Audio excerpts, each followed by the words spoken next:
It's been an exciting week. I hope they've had fun. I know I've had fun.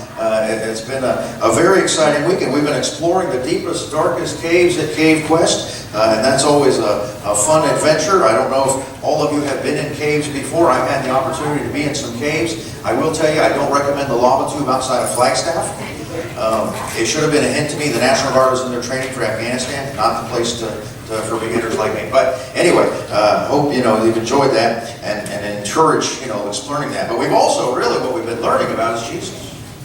I mean, the whole point of what we have done is to learn about Jesus, the light of the world. And we've explored these caves in our play and in our imagination in order to focus on Jesus, because in those dark places we can see Jesus, who is the true light that has come into our darkness. In fact, Jesus said this about himself. He said in John chapter 8, verse 12, "I am the light of the world. Anyone who follows me will never walk in the darkness, but will have the light of life." The world can be a very dark place. I think we've seen that. In fact, maybe today you've even seen it on the news. The world's a very dark, scary place. But even in the darkness, even in the deepest, darkest cave, in fact, sometimes life forbids, right? Maybe you've had a challenging week and you came here feeling that way this morning, like life is just dark.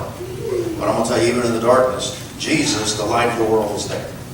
In fact, that's the whole point. He came to bring the light of God into our darkness.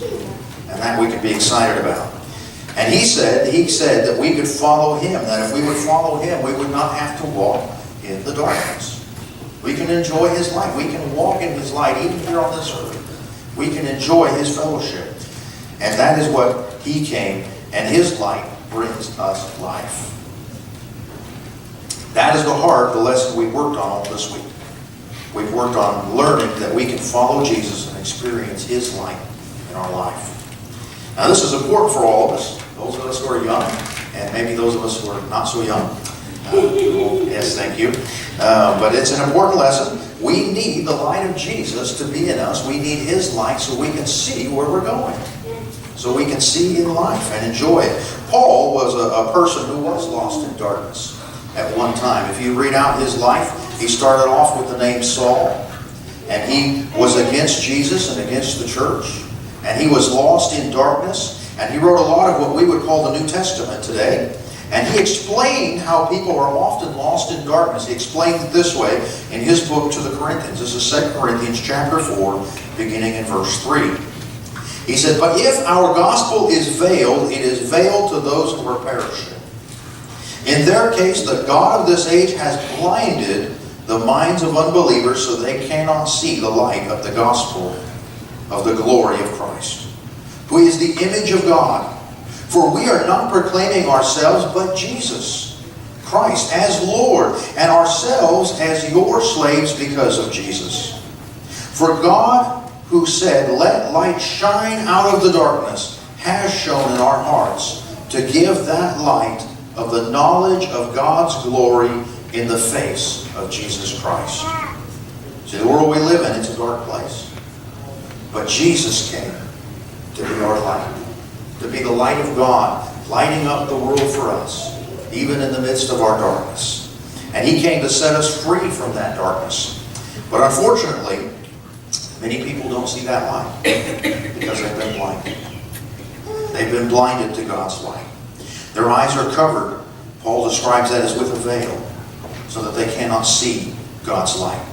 And when that happens, they're blindfolded. In fact, I brought a blindfold this morning. I don't know that, the blindfold Paul's talking about is quite this colorful, but if you go to Party City, this is what you get. Okay? Misunderstand, he didn't shop there, but, that's okay. And maybe you can picture this in your mind. See, we spend a lot of time in life trying to succeed, right? We all want to succeed. We want a good life. We want to do right things. We want to win at the game of life. You've got to be careful what space you land on. But we want to win. And so we go through life trying to win, but most of the time, the truth is we're stumbling around in the dark. We're blindfolded.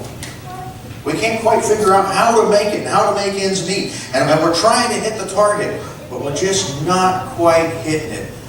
Right? You all want the jackpot, but we're just never quite. We're always an inch away. Feel that way in life sometimes? When we can't see, we really don't have a chance at hitting it. I want you to see what I'm talking about. So I've actually asked Eamon and Jason. Jason is my young volunteer. I've asked them if they would come and help us because I want us to see what I'm talking about. They say seeing is believing, right? Yes. And Jason, I appreciate you coming to help. Have you ever had any experience with piñatas? Kind of. Kind of. You've had experience with piñata. Oh, good. I'm glad to hear that because I have a piñata right here.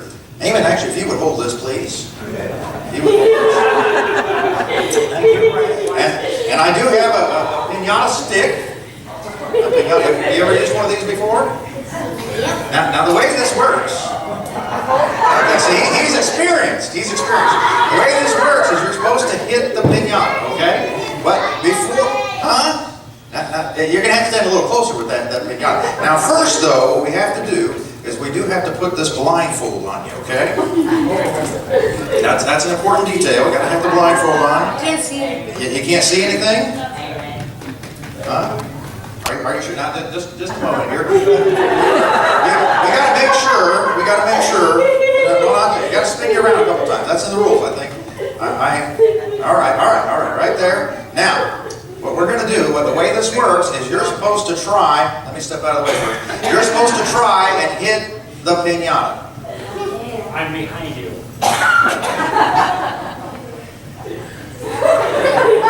The other behind you. I like that direction. Some of us are this way. Huh? Well, Okay, you got to kind of swing the stick if you're going to hit the piñata. You might go a little...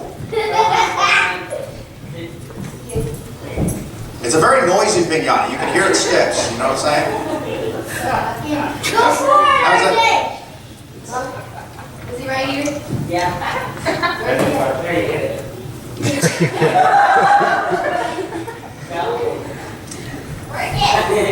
Work it! You got the Jedi. A Jedi? Okay. Well, use the Force because... Luke Skywalker did a little better at this. Okay. All right. I have a feeling our insurance would like some safety protocols put into this before we go any further. So let's go ahead. If you would go ahead and give me that stick. Take off the blindfold. Thank you. Could you give them a hand? Greatly appreciate all of their assistance. But I wanted us to experience that and see, because I'll tell you, life is a lot like trying to hit a piñata. And you don't quite know where it is. We're often trying to hit that mark. We want to do it just right. We want the jackpot. We want the candy and style. We want the good things in life. And we keep swinging and swinging and swinging, but often we miss.